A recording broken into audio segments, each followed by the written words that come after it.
Hey, this is Kevin. I thought this time I would come back and maybe make a couple of more videos on some of my early armies, like one of my favorite, the Trojan Wars. So the Greeks against the Trojans. So this is a legendary conflict in Greek mythology. It's really debated whether it actually happened or not. But it was between the Achaeans, the Greeks, and the city of Troy, which was a vassal of the Hittite Empire. And it kind of, this story in the Iliad and the other books surrounding that was really the abduction of Helen by the Trojan prince Paris, right? And it was a 10-year war. But I think everybody has watched the movie. Everybody has kind of heard of these stories about, Odysseus and Agamemnon and Achilles and Odysseus and Ajax and King Priam and Hector, of course, And so these next two armies, this one in particular, and then the next one will be on the Trojans, kind of outlines that. And I really got excited again with these armies as I'm starting to play Midgard. And Midgard, written by James, is just a fantastic rule set for this kind of warfare, where it's great leaders, mythical leaders, calling each other out, and it just works brilliantly. So I've really, really enjoyed his set of rules. And then I've been reading books by Gordon Dougherty on the Empires of Bronze, and it's just really been nice. So, really, this war was, if it happened or if it didn't happen, doesn't really matter, I guess.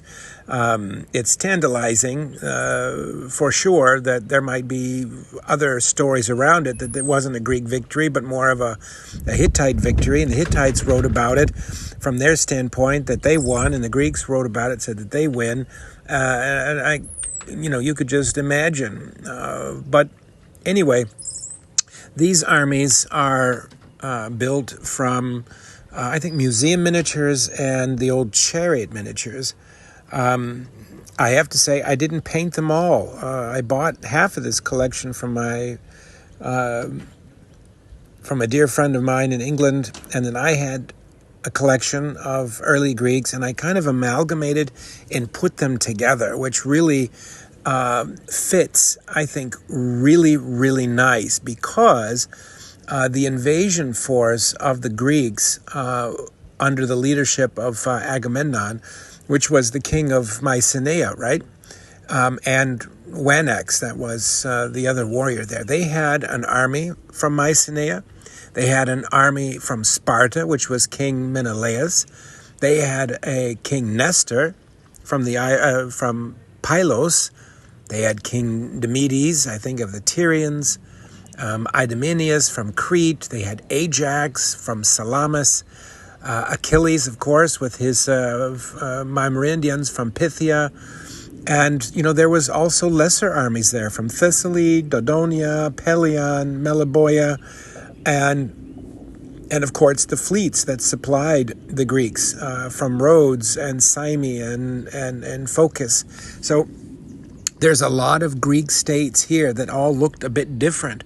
And that's kind of what I wanted the army to look like, is maybe 3 or 4 different Greek states put together with what armor that they had. And if you look at a lot of the museums today, you find this exact kind of armor and headdress. And so I tried to make it look as best as I could, with the boar tusk horn helmets and the armor that they would have had, and the shields as they were written were, body size with cowhide and various type of animal hides.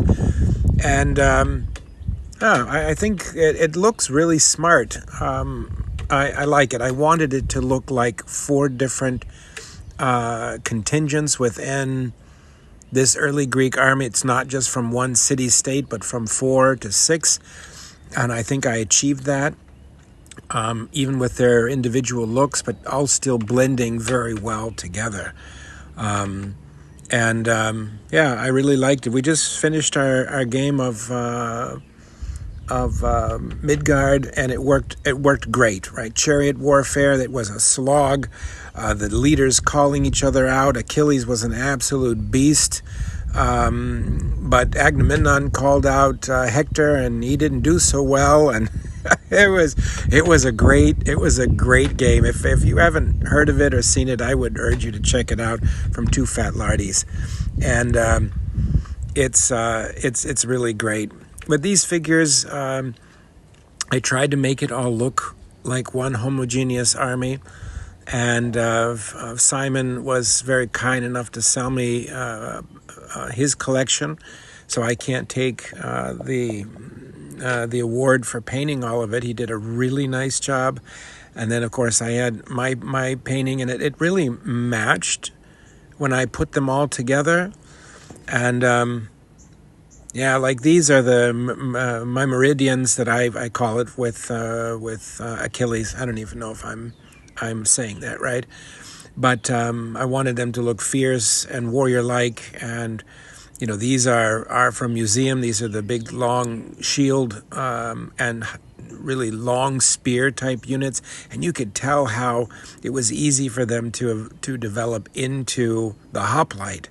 You can see the progression. The light chariots, I mean, the Greeks were much more heavy infantry. They didn't like bow. They thought that was dishonorable. They really didn't put a lot of value into that. And I think James put that into Midgard, you know, that dying by bow fire is not a glorious death. So he really thought of a lot of very cool things. And